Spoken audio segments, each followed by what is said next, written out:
Okay, so Steve, since yung parents mo pinangalanan ka as Steve Nash, diba, from Phoenix Suns, so may balak ka ba na magpakulay ng buhok o kaya magpagupit na yung mala Steve Nash?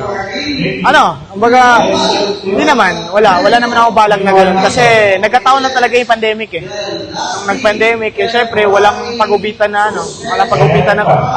bukas. So, nasa amin ako. So, tinry ko lang na magpahaba ako ng buhok and habang nagustuhan ko, nagiging mantra ko na siya. Kumbaga, kahit pa paano sa awa ng Diyos, dito ako nakilala ng mga tao.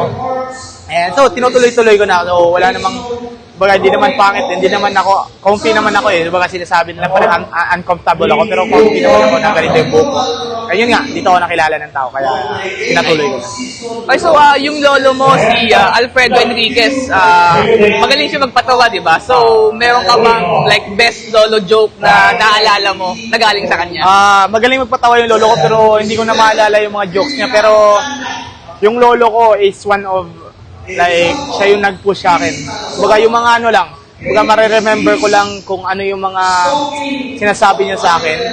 Baga yung advices niya para sa akin. Baga hindi ko mararating itong mga narating ko. Hindi dahil sa lolo ko. Siya baga pinush niya lang ako.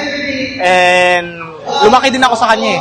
Baga siya rin nagturo sa akin, naghubog sa akin kaya naging ganito. Kahit paano naging ganito ako. And yun, ina-advise niya lang ako na patuloy ko lang yung paglalaro ko. Na galingan ko lang. And wag lang kalimutan yung mag-pray at magsipag.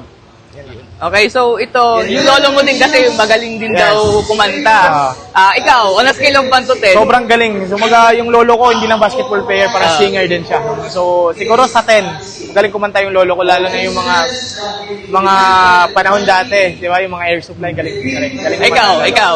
Hindi ako magaling kumanta. Wala akong talent na. Okay, so ito, ano na lang yung message mo sa mga fans mo at saka sa fans ng MPBL? Okay. Sa lahat ng fans ng Pasay and sa mga nanonood ng MPBL, huwag nyo kaming kalimutan na suportahan ngayong parating na season. Bigay namin yung best namin, nabibigyan kayo ng magandang laban.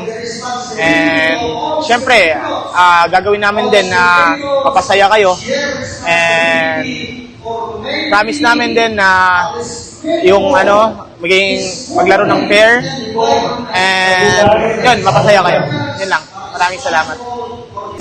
Hello everyone, I'm Steve Nash Enriquez. Please watch MPBL Live at sportsplus.ph.